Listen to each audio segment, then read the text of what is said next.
Hello, you're watching Daily News, and now today's highlights. President Trương Tấn Sang works with Bắc Cạn Province.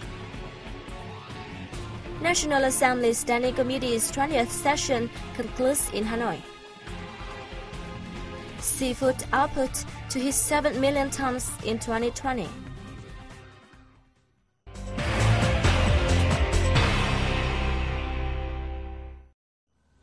President Trương Tấn Sang has praised the northern mountainous province of Bắc Cạn for improving significantly the living conditions of locals by making full use of its advantages.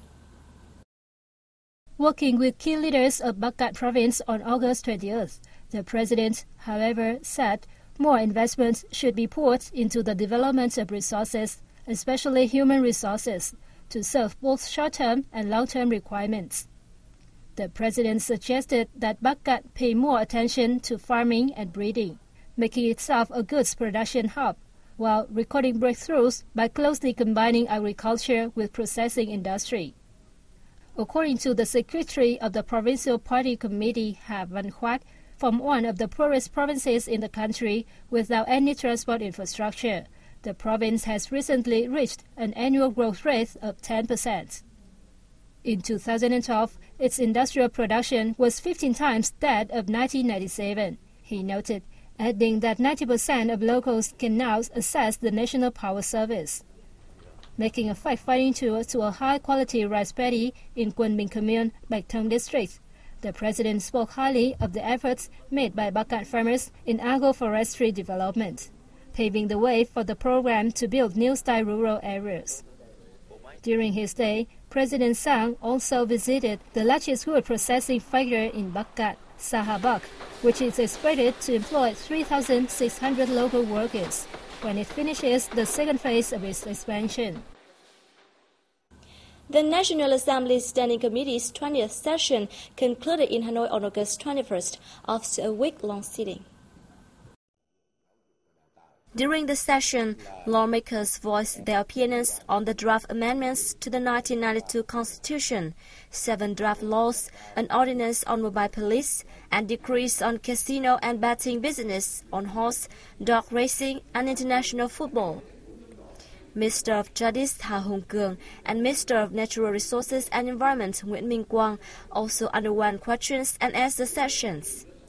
Addressing the closing session, National Assembly Chairman Nguyễn Sinh Hùng asked legislative agencies to refine documents in preparation for the next sessions of the committee in September and October and the 6th session of the 13th National Assembly.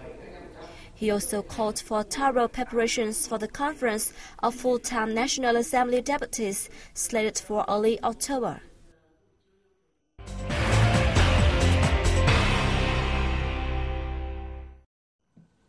The fisheries sector is expected to produce 7 million tons of seafood by 2020, according to a master plan recently approved by the Prime Minister. Under the plan, fisheries exports are projected to rake in $11 billion by 2020, with an average growth rate ranging from 7 to 8%. Up until 2020, about half of fisheries workers will be trained, and the average per capita income will triple. From 2020 through 2030, the sector's total output is expected to reach 9 million tons, of which 70% will come from agriculture. Export turnover in that time frame is projected to climb to about $20 billion. Training costs will be designed for around 80% of workers in the sector. Measures will also be put in place to ensure the effective development of science, technology, environmental protection, production management, and international cooperation. The central city of Da Nang has launched its information technology infrastructure system, which will pave the way for the locality to develop its e-government. The system includes a metropolitan area network, wireless internet, a data center, and a center for human training and research on information technology applications. This is the result of a 7-year project, which was funded by the World Bank. The infrastructure will ease the public procedures for local people, saving time and money with quick information provision, while alerting to the dangers of disaster, pollution, and water quality. Beginning on August 21st, the wireless internet will offer free service with a maximum of 20,000 connections at a time for local people and tourists at major centers and streets in the city, including living quarters, schools, beaches, tourism sites, hospitals, shopping malls, bus and railway stations, airports, and entertainment centers. Last week, the city began operating IBM's Intelligent Operations Center to efficiently manage its water and transport systems.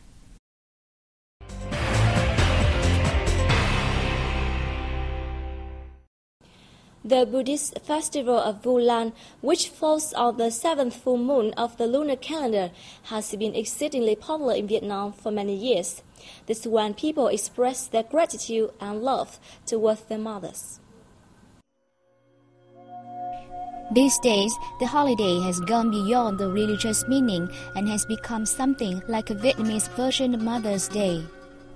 The festival originates from the story of one of Buddha's 10 great students who enlisted to help the Buddhist monks to save his mother's soul. Thousands of people flock to pagodas, where people whose mothers are still alive wear red roses. Those whose mothers are deceased wear white roses. The rose is a symbol of love and sharing between parents and their children, which is a reminder to people not to forget their parents but to be dutiful and respect them. The festival, with its special meaning being in line with Vietnam's tradition of worshipping ancestors and filial piety, has now become part of Vietnamese people's cultural lives. As many as 123 of this year's top graduates from youth cities and academies across Hanoi have visited the capital city's Ba Vi district to experience rural life. The activity gave the new graduates a frank view of the new-style rural area. During the trip, organized by the Hanoi Youth Union, the graduates offered incense to late President Ho Chi Minh at a temple in Tan Linh Commune, Ba Vi district. I'm proud to represent my university students and offer incense to President Ho Chi Minh. I think I have to exert more efforts because what I have achieved is just the beginning of my whole life. In the district's Ba Chat commune, the young people were divided into groups of 4 to 6 to live with local residents. For many of them, this was the first time they picked tea leaves and shared the daily chores of rural people. The homestay was not only a new experience for them, but also an opportunity for local residents to learn more about these talented students.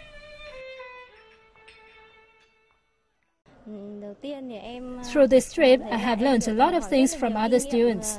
I have also come to understand the lives of local people and acquired necessary experiences for my life. At a ceremony to start the construction of a playground for children in Ba Chat commune, the graduates donated 50 million dong, which demonstrated their sentiment and responsibility for building new rural areas. Such outdoor pursuits like this aim to connect the finest graduates and help them learn about the capital city's missions. It is hoped that they will contribute more to the establishment of the position in life, as well as the construction of the city and the country. During their stay, the participants met with students of the Ba Vi boarding school to give advice on how to become the top graduates. The exchange provided a driving force for the ethnic students to overcome difficulties, gain knowledge, and continue their dreams. A discussion about the responsibilities of the best graduates in the building of new rural areas was also held as part of the trip. And that's been news from Hanoi. I'm Bảo Ngọc. Thank you for watching. I'll see you next time.